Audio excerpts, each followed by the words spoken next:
Sweet. Okay.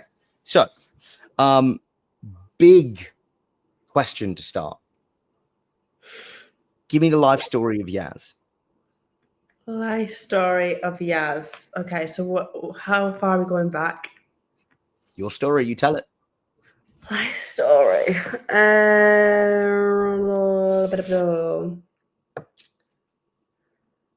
I have a sister, Zara. She's 4 years younger than me. No other siblings. I have a mum. I have a dad. They're both separated. I went to school. I went all through school. Went to college. Studied beauty, to be a beautician. And then I moved to my dad's. Partied all the time. Just lived my youth a little bit. And then I met Alex and then came to New Zealand. Had 3 kids, married, now we're here. That's the short version. Do you remember the first thing that you asked when I asked you what your life story was? How far did I go? Yeah. That is what I call guard railing. Call what? Guard railing. You've asked me to set the limits on the task, right, or on the question. Yeah. And most oftentimes people do that because they want to be right. Oh yeah. What makes you want to be right? What makes you want to be right about my life story? It's your story. You tell it however you like, right? But intuitively, the first thing you did was like set me limits so that I know what I'm doing. Yeah, but then I also think that sometimes is how my brain works as well. Like if you don't give me a limit, then I could either be an oversharer, tell you things that you probably didn't want to know, or you know what I mean. So sometimes I just like to know my boundaries, or like to know. That's just the way I work. Okay. So when you say sometimes you can be an oversharer and tell you things that you don't want to know, has that come up or happened before where people have been like, "Oh, bloody hell, give it a rest, love"? No, because I don't tend to overshare with like people I'm not friends with or who aren't my close friends. Okay. So only with close friends you turn into an oversharer. Yes, absolutely. Okay. Yeah, no, maybe. I don't know, actually. Maybe I do overshare. Well, I overshare a lot on social media, so now I probably just overshare it with the world, actually. But yeah, depends on the social circle, I suppose. But okay, I tend to hit within my friend groups. Okay, and when you say overshare, what do you mean by that? Like I could be chatting about hemorrhoids. Okay. Little things like that. They're like quite oversharing conversations that you just have like with mums or whatever. And like I might just ask like, has anyone been suffering with the hemorrhoids? Or like after birth, like women will say, "Oh, how's your vagina after 3 kids?" Now I will say, "It's not your vagina, it's your bumhole." Things like that. What makes you think that's oversharing? It's not oversharing, but some people like don't want to hear that kind of shit. Okay. But I actually don't give a fuck what you think. So like I will share it, whether because I'm like if you're not my friend, like what does that? You're not relevant in my life anyway. So if you don't like what I've got to say, I'm not going to be hanging out with you tomorrow anyway. So like you're irrelevant. But like my closest friends to me, like get it, and like they're also oversharers. So you are who you attract, really. So yeah, we're all quite open books. Okay, so I wanna do what I call a lexical analysis. So looking at the words you use in the context that you use them, and like looking at the meanings of those words, right? So we started with, I can be an oversharer. Yeah. Then you said only with close friends, mostly. Actually, I kind of do it with everyone. Yeah. Then we ended with, well, I don't care what anyone thinks, so who really gives a shit? But all Yeah. of that is in contradiction with each other. Yeah. Because if you thought that it wasn't oversharing, you wouldn't have brought it up as oversharing. If you didn't care what people think, you wouldn't class it as oversharing. And if Yeah. you didn't care what people think, then you wouldn't be worried about oversharing in the first place, right? Because that was the premise of the question, right? I want the limit so I don't overshare. But then how could it be that you don't care what people think if you don't care about oversharing because you don't care what people think? You see how we're kind of in a paradox? Yeah, I know. And sometimes I feel like as well that comes from just being, I don't know, comfortable like in the start of this call, really. Maybe that's just where the terminology comes from. Because realistically, I'm probably the last one that I mentioned. Like, I actually just don't give a fuck. Okay. So if we go back to the original question about guardrails, right? So most oftentimes people set guardrails because they're managing other people's expectations. They're managing other people's emotions. Yeah. So there's a sociological concept called impressions management, and it's the idea that our lives are a stage and we are the actors.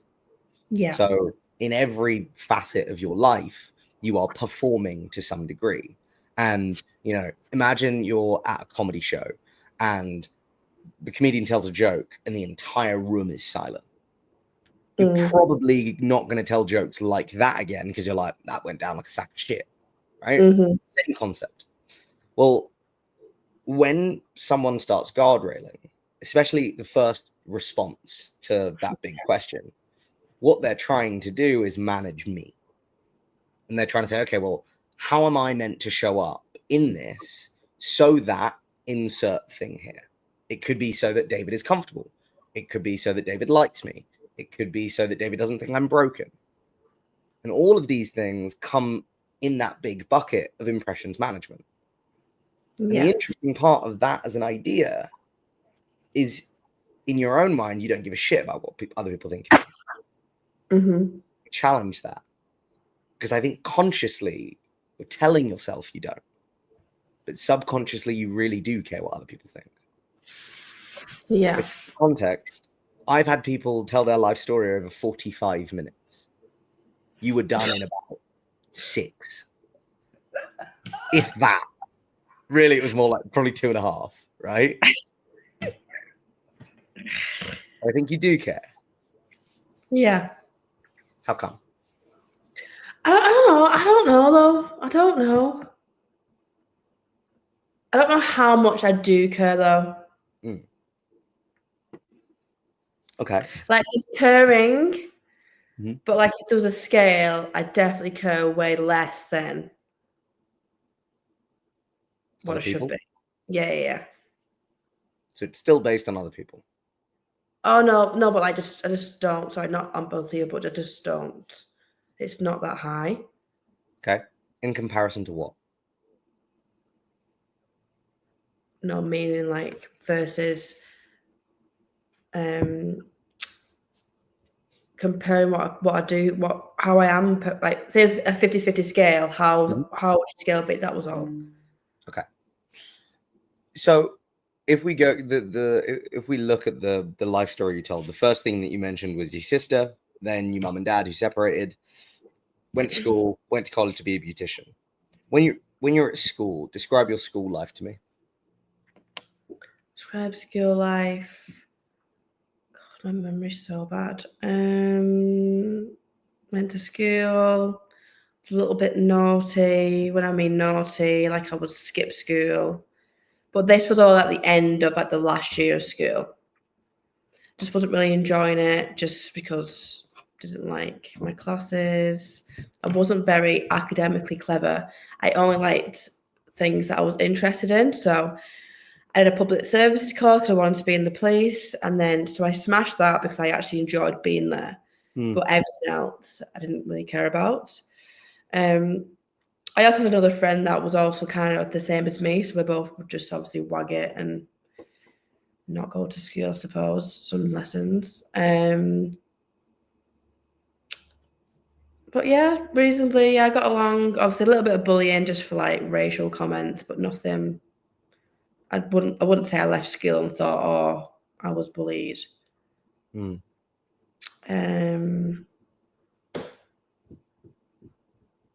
Yeah, school was just school. Didn't really like it. Okay. And primarily, did you not like it because I was you were bored. bored? Okay. Yeah, just What bored. bored you about school?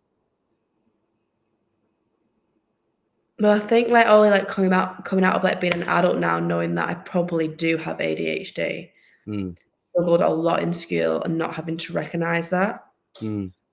So I think it was that if I was ever like diagnosed with ADHD and not deemed as like the rebellious child or naughty, should we say, Mm-hmm. and actually looked at me for maybe, oh, she could have ADHD Mm. or some kind of support in that, then maybe it would have been a different story. But I've only discovered that I probably do have it over the last 12 months anyway. So Okay. yeah. So when you look at your time in school, I know that you mentioned that you had one friend who was quite similar to you, where by the sounds of it, you very naturally gelled with that person. Yeah. Yeah. What about other friends? Social groups? Were you part of like any of the kind of like classic circles? How does it all track out? Yeah, it was definitely part of like the naughty girls group, I would say. But like everyone would either be smoking in the toilets and not wanting to get like just like rebellious little naughty things that you actually shouldn't be doing in school. You should just be like studying. So yeah, I was definitely in a crowd of naughty girls. Yeah, And what drew you to them? just fun. Mm. But then I also always I went to school, like primary school with them as well. So it wasn't like there was just new friends. We just always was together through primary school, then we went to high school, and then Mm. kind of like just stuck together that kind of way. Okay. So this idea of like fun kind of carried you through from secondary school, being one of the naughty girls, through to college, and then going to live with your dad and partying all the time. What is fun to you? Fun to me is just not being naughty, but just socializing, just being around other people. Like that's quite fun. Like that's what I find fun. Mm. Such a people person that like I thrive off like matched energy and people who are similar to me. Mm. And if you look at like quite a lot of my friends, probably every one of my friends, even here, I would say like we're all very similar Mm. personalities.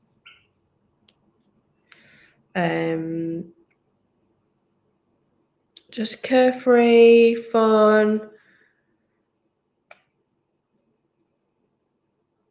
Yeah, just bounced off energy really. Nothing toxic, just Okay. And when you think about what that gives your life, right? So humans are fundamentally goal-seeking organisms in that they will set a goal or a task or a target and then go out and try and do that thing. yeah. What goal are you trying to achieve with fun? It just makes me happy. Got it. It's not really a goal. Yeah, it just makes me happy. Well, I mean, that is a goal, right? Yeah. Like that feeling of happiness is a goal. Yeah. Okay. And I know this might sound like an odd question, but why is that important? What makes that feeling of fun something that you want to chase and do? Because it just makes me feel like re-energized. Mm. Fills my cup up. break from the kids. Mm. Obviously now having kids, sorry. So since like having kids, it's just a nice break, just human interaction. Yeah, that kind of thing, stuff. Okay. So that feeling of happiness, just to kind of summarize what you said then, is almost like time off. It gives you a chance to recharge. It kind of gets you back up to feeling a lot more like you. Yeah. Okay. So in the moments that you aren't having fun, Mm-hmm. are you therefore not happy? Do you feel like you're being drained of energy, that your cup is being taken away No. from? I only ever know when I'm feeling like meh or everything's just rustling me. It's been like I've had enough of like the mundane, same stuff all the time. And I'm like, oh, I need a break. So it's like in the moments of things like day to day, actually, like I love cooking. I love cooking for the family. I can't wait to see my kids when I pick them up from kindy. Like there's so much of my day that like brings so much happiness. But then that every day, and like knowing like you've always every day got to show up for your kids constantly. Like, well, I actually want to show up for myself like this week, so I'm gonna hang around. I'm gonna hang with my mates and go to the pub or have a bit of socialize. Does it feel like there's almost like a separation between two sides of Yas? The one that needs to show up and be a mum and be a wife and be this version, and the one who can actually kind of like set herself free and be enjoyable and fun and whatever. Yeah, absolutely. Because my kids are on my wild side and my friends. No, I'm only joking. But yeah, there's not like different sides. There's just one that can actually relax without the kids and like zone out. So do you feel like you constantly have to on? Pardon? Do you have to feel like you're constantly on when you're around the kids? And 100%. You don't. There's not like an ounce of time out unless they're in bed. Got it. Because one of them's either going in the kitchen or being mischievous or doing something, and you constantly like feel like you're nagging, and then the other two are kicking each other in the face. It's just like go, go, go, go, go. You know, it's just don't get a break. Tonight was probably the best night. They all played really nice with each other. Yeah. But yeah, there's like pockets of the day where you're just like, fucking hell, bring on bedtime. Okay. So with all of this said, if you're looking at how your, I guess, perception or understanding of your life impacts it, in your mind, is there such thing as like objective truth or reality? Like there is a true form of the world? You're gonna have to rephrase that. Okay. So what I mean by that is, okay, if I held this up and I said this is a potato, what do you intuitively say? No, it's not. It's a phone. It's a potato. But it's a phone. It's a potato. Okay, it's a potato. You folded very quickly there. If I was convinced, nothing could change my mind, that this was a potato, you think I was mental, right? Yeah. Right. If I could also convince another 1,000 people that this was a potato, who's right? Who's right? If you can convince that that phone's a potato to 1,000 people, who's right? Yeah. I'm still right. It's not a potato. Okay. So far as that silly example is concerned, you believe in an objective reality, right? There are things that are true, there are things that are not true. Certain things are X, certain things are Y. Yeah. Okay. So I wanna go through 3 questions with you. Okay. First question: do you control your emotions, or do your emotions control you? Do I control my emotions, or do my emotions control me? Oh, my emotions probably definitely control me. Okay. How come? I think so.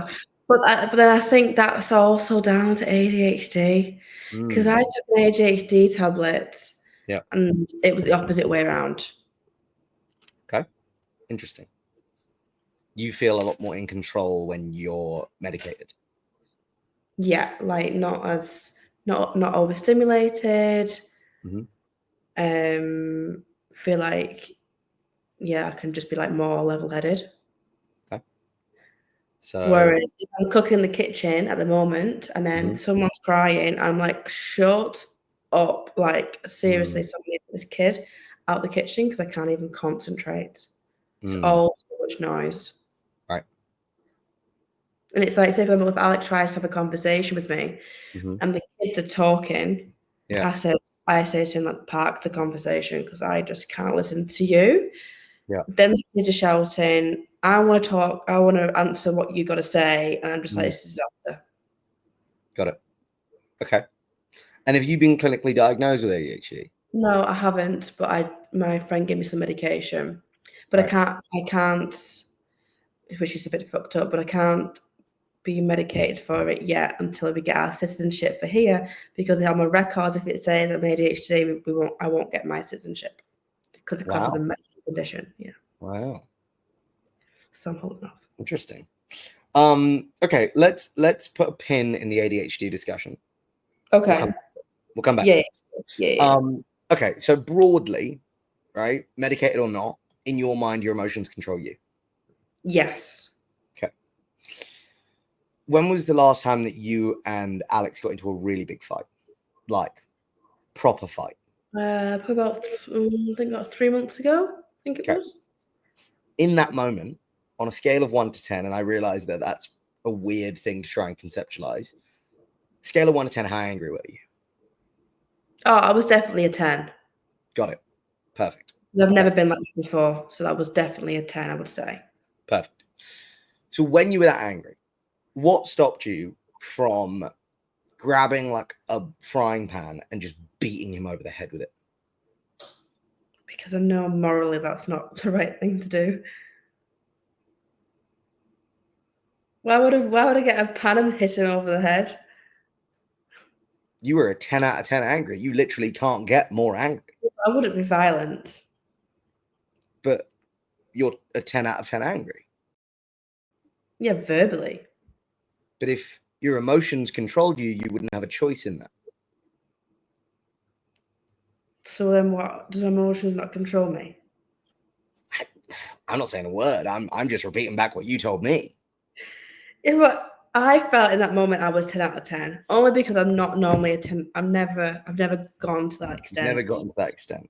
And yet, you were the angriest you've ever been, and you didn't beat him over the head. Are there people in the world when they get probably not even to a 10 who resort to physical violence? Tons of people, right? Yeah, but that's the 10, isn't it? It could be their fault. My 10 has never or ever has been physical violence, and Right. I'm a 10. The exact phrase you used was morally, I would never do that. Yeah, because it's not It's the not right right. thing. Right. 100%. I agree. So there's something else controlling your emotions or controlling you, even when you get up to that emotional endpoint, right? When you hit the top of your scale, there's still something above that that changes your behavior. In this case, your morals, right? You said, I'm never the person that's going to resort to violence. Again, there's something that sits above your maximum threshold for anger, which is morals. I'm not that sort of person, whatever it may be. And again, this is not me telling you that you need to become violent if you need to be a 10 out of 10 angry. That's not the goal here, right? But what I'm saying is despite you getting to that maximum point, Yeah. you still didn't go there. But there are tons of people who won't even get close to a 10. They'll get to a 5 or a 6 and resort to violence, right? For those people, yeah, your emotions probably do entirely control you. But for you, you found a bunch of reasons why your emotions actually, even though you got all the way up there, you wouldn't overstep that line, right? And yeah, you were probably furious. Yeah. You still didn't get there because that's not right. Yeah. That is one of the most beautiful displays of emotional control, because you know right from wrong in that moment. And you were probably horrible and mean, and you were shouting and screaming and saying a bunch of awful things to him. Yeah. But you still wouldn't have crossed that line. That's emotional control. It doesn't feel like it in the moment, right? Okay. But that's emotional control. Okay. Okay. Now, That's I want to play. Dick.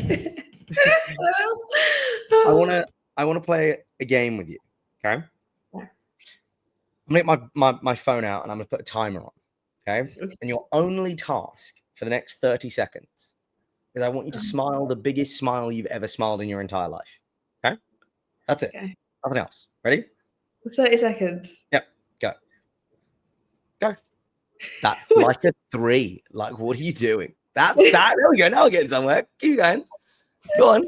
You got to like a stat. You went down. You went from like a 6 to a 4. Come on. More. There we go. Keep it going. That's like a 7. Keep going. Even bigger. This is like the happiest moment of your entire life. I can't get any bigger. My mouth doesn't go. It's hurting. Okay, keep going. You come down again. Go back up. There we go. All right, you're done. All right. Question. Yeah. Do you feel happier than you did 30 seconds ago? Yeah, because that was silly. Right. Actually. I don't know. No, I don't feel happier than what I did because I just smile like an idiot. No. Okay. But you're still smiling now. Because you're asking me a weird question. I don't know. Probably, yeah. Then what I did 5 minutes ago, 30 seconds ago, yeah, let's say yes. Okay. So if you look at the classical understanding of how emotions are formed, there's some kind of stimulus. Then your brain takes in that stimulus through your eyes, your ears, or whatever. That stimulus your brain then processes, and it assigns meaning or interpretation to that thing, right? Yeah. Well, after that, whatever meaning or interpretation your brain assigns, neurochemicals are released in your brain, right? Serotonin, dopamine, oxytocin, etc., right? So when you see like a cute dog, you probably get a massive flood of oxytocin and dopamine. And it's like, oh, it's so cute, right? Or like when the kids do something adorable, you're like, oh, that's so amazing, right? When you see Alex playing with the kids, oh, that's nice, right? Whatever. Yeah. Right. That's the neurochemical element. And then the neurochemical element causes some kind of physiological reaction in the body or some kind of behavior, right? Well, do you think that's a one-way street, or do you think that's a two-way street? What was the question? Do you think that stimulus, interpretation, neurochemical response, behavior, do you think that stuff only goes that way? So stimulus, it's two-way. Okay, great. Yeah. You've just experienced that two-way element because we started with the behavior. I made you smile, right? Physically smile. Well, there are very specific muscles in the face that are used when smiling. Well, if you've been contracting those muscles for 30 seconds, your brain knows that when those muscles are contracted, we are happy. However, there's no stimulus. There's nothing that actually made you happy, right? I just made you smile and we played the dumb game, sure. But like there was nothing that you looked at that if you were in the street, it wasn't like a happy moment, right? Yeah. So there was no meaning making. There was no interpretation. Yeah. But your brain has gone, hang on, why are we smiling for this long? This is weird. We must have missed something, and floods your brain with neurochemicals.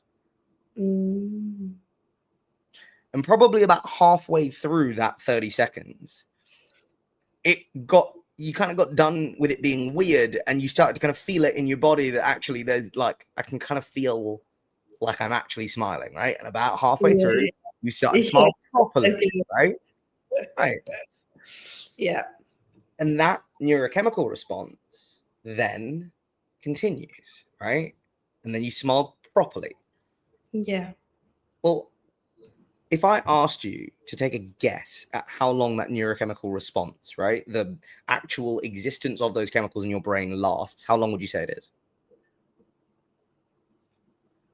Like a couple of hours. Okay. 90 seconds. Oh, great. So how is it that people Smile all fucking day then. So how is it people can be sad for like weeks or months or years? How does that work if the neurochemical element is only there for 90 seconds? How could that work? Couldn't smile. Not necessarily, but I mean probably yes, but How come it didn't work? Because nobody asked them to smile, or they didn't see anyone to make them smile. it's because they keep looping backwards to the thing, the stimulus that made them sad in the first place, Oh, right? yeah. It's the process of rumination, because then thinking about the thing becomes the stimulus. Yeah. Thinking about that thing, then your brain assigns meaning to it. That meaning then creates the neurochemical response, and that neurochemical response creates the behavior. And it's basically a series of 90-second loops that run forever. Is that why people always say, like, if you're sad, like, go and see your friends, like, do something that makes you happy, like, get out, because you just get stuck in that rut of 100%. the overthinking and making yourself more miserable. The best way of that I've found to describe this is if you've ever gone through a breakup and your mates are like, oh, like, let's go out, like, we'll take your mind off it, blah, blah, blah, blah, blah, whatever. You go out and you have a really good time and you feel happy in that moment and you're really in that moment. And then you come home and you lay in bed, and as soon as your head hits the pillow, a thought of that person pops into your head and it all comes flooding back. And you feel it in your bones and you're sad again. You're like, why am I doing this? That's that rumination neurochemical reaction loop in real time, right? But over the last minute or so, I've just proven to you that you are in control of your emotions, right? In a very simplistic way of you being forced to smile. You created those neurochemicals in your brain and the process continues, right? Now you're probably no happier than you were 10 minutes ago. So it's gone, right? It's finished. But in that very short period of time afterwards, you did feel happier. Well, then how do we get you out of that loop of like, oh God, everything's shit, I hate my life, or whatever? It's you stop that loop of rumination. Because if you can stop it once, that's it. It is done, right? The biology says that you got 90 seconds to feel your feelings. After that, it's choice. Well, I think that's a little bit hard. I think that's a really tough ask for a lot of people. Yeah.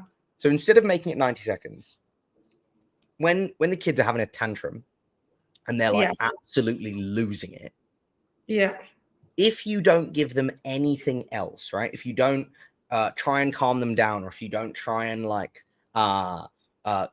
chastise or like distract them or whatever, like how long does it last for? If you just kind of go, all right, whatever, have your tantrum, how long does it last for on average?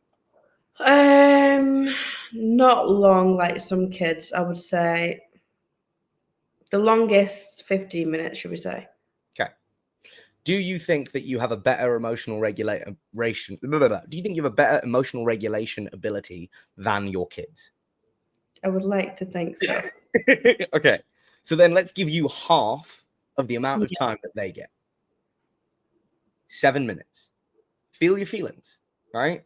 The kids are winding you up. If Alex has pissed you off, if you're really fucking tired and you're like, I just don't want to deal with today, sit in it for 7 minutes. Set a timer on your phone. Sit in it.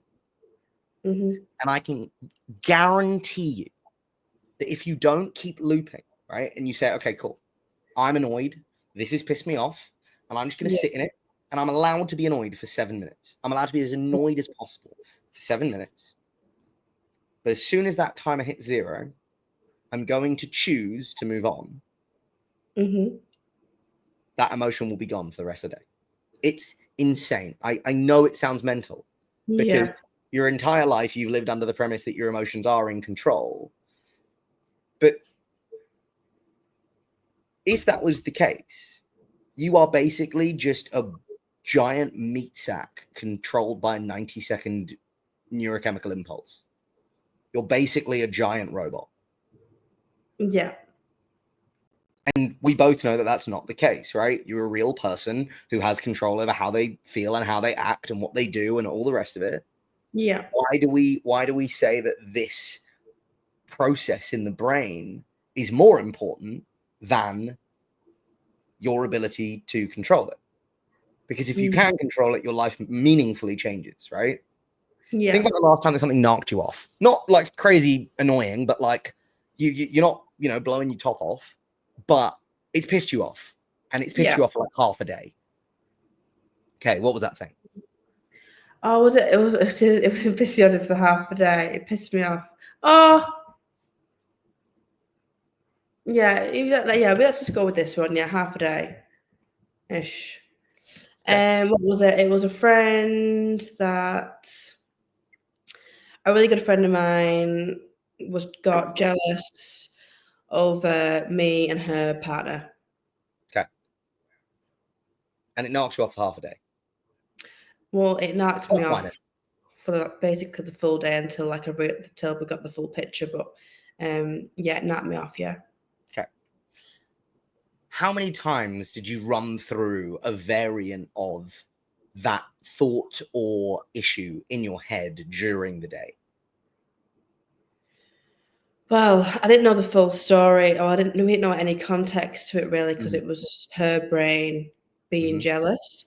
So my brain was just kind of like, but I'm meant to be like your best friend. Like, what?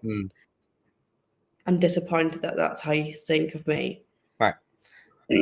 So that's how many times did that idea? Right, but it was like that idea or whatever it was just looping in your head, right? Yeah. Okay. Well, now imagine in that same situation, the first time that thought pops up, you go, all right, I'm pissed. I'm annoyed that this has happened and I'm frustrated that she has this opinion of me, which I know isn't true. All right, because I knew I was guilty. Yeah. So I didn't have any conscience on me to explain myself. It was all on her, but I was just more like, cool. Yeah. So in that moment, you pull out your phone and you set a time for 7 minutes. And you allow yourself to feel your feelings. I'm not telling you bottle them up and don't look at them. Yeah. Feel your feelings. 7 minutes. Okay. And then at that point, the timer goes off and you go, all right, cool. I was pissed. Now I'm just going to get on with the rest of my day. And you stop the loop dead. What happens afterwards? Does your whole day get ruined? Probably not. Does that thought still come up? Yes, absolutely. But instead of it now, without any conscious effort, just looping you back and throwing you into that cycle of getting angry again and again, or getting frustrated or whatever it is, you now go, oh, we're back. Hi. No, not doing this. Thank you, but no thank you, right? Yeah. The best thing that I ever heard about feelings is your feelings are a signal about your values and your morals. But that's all they are. They are a signal. They are not anything in and of themselves. Yeah. They are just feelings. And you can observe them and be like, wow, that really annoyed me. Yeah. What does that say about this specific situation? Okay, that's interesting. You can observe them and say, okay, thank you. I got everything I needed from that. I don't need to then be wound up all day, etc., etc., etc. Right? Okay. So going back to that first question, do you now think your feelings control you, or you control your feelings? I control my feelings. Fantastic. Okay. Yeah. Second question. Do you control your reality, or are you beholden to one that already exists? Do I control my reality? Yeah, I would say I do. Okay. How come? What makes you say that? Yeah. Yeah, I can. Yeah, I feel like I control like how my day goes. If I want to do something, I don't do something. If I do, yeah, I reckon. Yeah. Okay. So, with that in mind, What would it look like if someone wasn't control? What was the question? do you What was control the your opposite? reality? Do you control your reality, or are Yeah. you simply forced to accept a reality that already exists? No, definitely not. I don't think. Hmm. If I'm understanding the question, I think I'm. Yeah, I think I'm in control of my own reality. Okay. But we'll see what the next how that unfolds. Okay. So, the one thing that you mentioned a few times was the ADHD. Yeah. You said, I know that I'm not clinically diagnosed yet, but it makes a lot of sense. And when I medicate for it, I feel a lot more level and in control. Yeah. Okay. ADHD is a form of reality that you are beholden to, right? What you're saying is that there is something structurally, chemically imbalanced in my brain, and I don't have a choice as to my behavior because of this thing that I can't control, right? That is being beholden to a reality. Yeah. Yeah. Another thing that you mentioned was when Alex wants to have a conversation with you and the kids are being in, all over the Love. gap, Yeah. and you're like, I can't deal with both of these things at once. You got to park this Mm. conversation because that's Yeah. driving me Can't, mad. yeah, can't do it. Right? Yeah.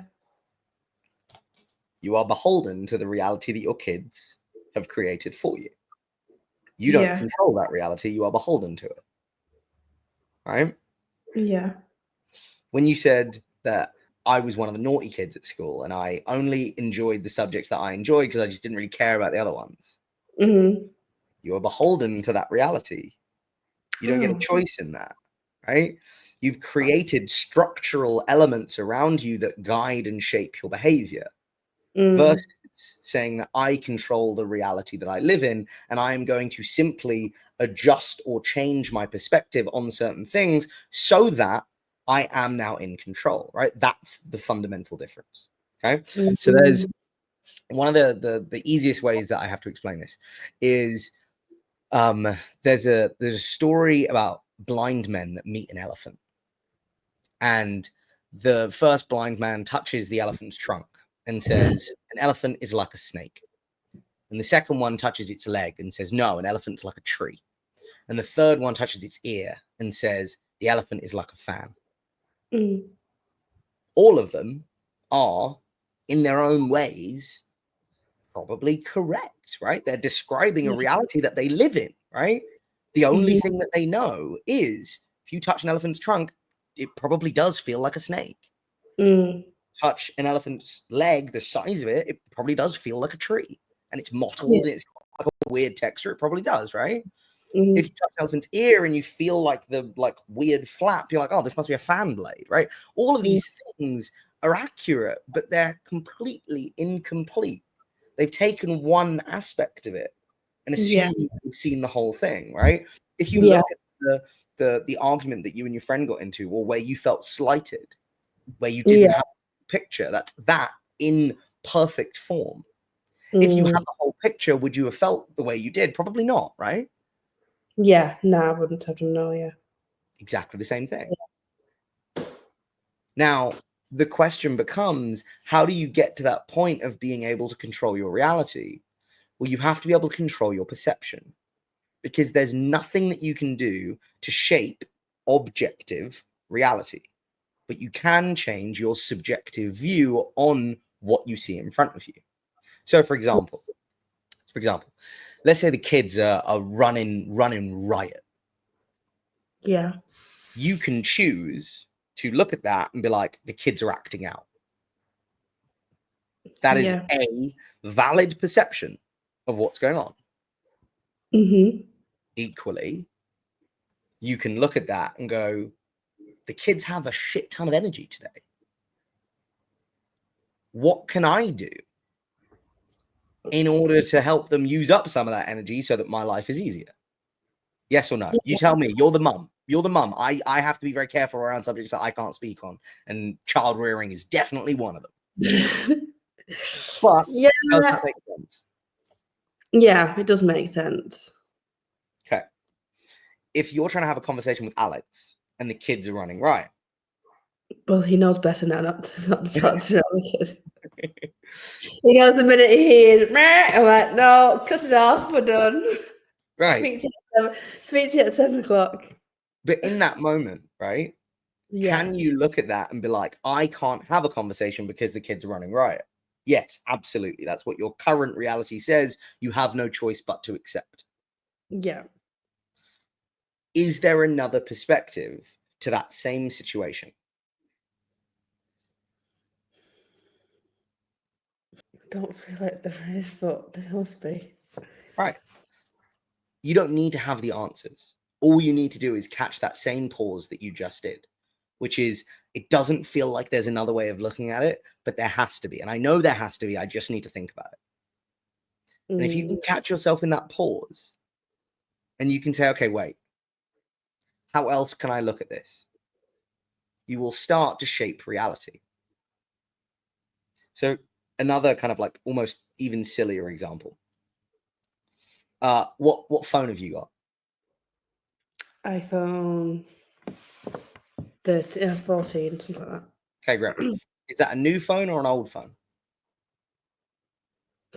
Well, old in comparison to Apple, but I think this is quite new. How can No. both be simultaneously true? Right? If you asked like a 16-year-old kid, if you asked a 16-year-old kid whether you had an old phone or a new phone, what would they say? That's old. It's a new iPhone. Right. How can they look at the same object? How can you both look at the same object and come to a completely different conclusion? Yeah. Right? Because Yeah. it's your subjective lens on the world that is creating what feels like an objective reality. Yeah. So, if that is the case, in those moments where you know that you and Alex probably have to talk about something, and you're Yeah. like, well, the kids are screwing around, I can't do that. Yeah. My challenge to you would be, says who? No, honestly, it's really hard. I agree. I didn't say it was easy, I know. but you didn't answer my question. In that moment, Every parent would be like, fuck this, we ain't talking to no one. every parent does not have a voice. You do not seek counsel from every parent when that thought enters your head. So I ask again, says who? Says me. Correct. But if you choose to say it, you can also choose to say something else. Like what? Great question. Great question. That is the matter of perspective, right? Because if you say in that moment, oh, I'm not going to deal with this, we have to wait until 7:30. Yeah. You absolve yourself from having to solve that situation, right? You're like, that's just the kids being the kids. I'm not touching it. No, this, whatever you need, whatever my partner needs in this moment is now secondary to me not wanting to deal with that. Yeah, we have been good at saying to the kids, like, we're talking, shut up. Or dad's talking, mum's talking, can you just stop? So we have got like quite good at them recognizing like we're having a conversation. They don't ask us something. Yeah. But yeah, any like high depth conversations like we both know like, that only happened when the kids go bed anyway. But even just asking how his day's gone, and they start piping up like, "Oh, tell me later." But we have like Daddy's talking to mummy. Yeah. Can you give us a minute? And to be fair, like they are pretty like, okay. At first, it was like, no, I need a drink. I need this. Of course you do. But now they button it. So in that moment where your kids are let's remove like them asking for stuff, right? Yeah. Let's use the stimulus of them just being loud, Yeah. Because that's what it is. because that's what it is. I don't think necessarily it's the interruptions. I think it's the Yeah, noise. and it's just them like just even playing, Hmm. and it's like I can't even hear myself think. Okay. In that moment where you're like, oh, this is really frustrating Yeah. because I can't hear myself think. Yeah. What is an alternative perception you could choose to take if you wanted to? Don't know. Okay. Let me give you one, and then I want you to create one that feels similar. Okay. My kids are being loud because they are in a household that loves them and they are Yeah. comfortable here. Feel safe. Yeah. Is that a lie? Is that untrue? Yeah, it's true. Yeah. Fantastic. So Yeah. now I want you to create another one that is similar to that. And it doesn't have to be around the same topic, but it should deal with the same issue, which is the volume of your kids. Yeah. So my kids feel like safe and they're happy. And like, it is nice, like watching them play together and be nice with each other. Okay, great. So in that moment, you can choose to see their volume and them playing together as I love watching my kids play with each other. Yeah. In that moment, as a result of that change in perception, do you now feel frustrated that they're doing it? No, I don't. Okay. No. So then this is where it gets really challenging.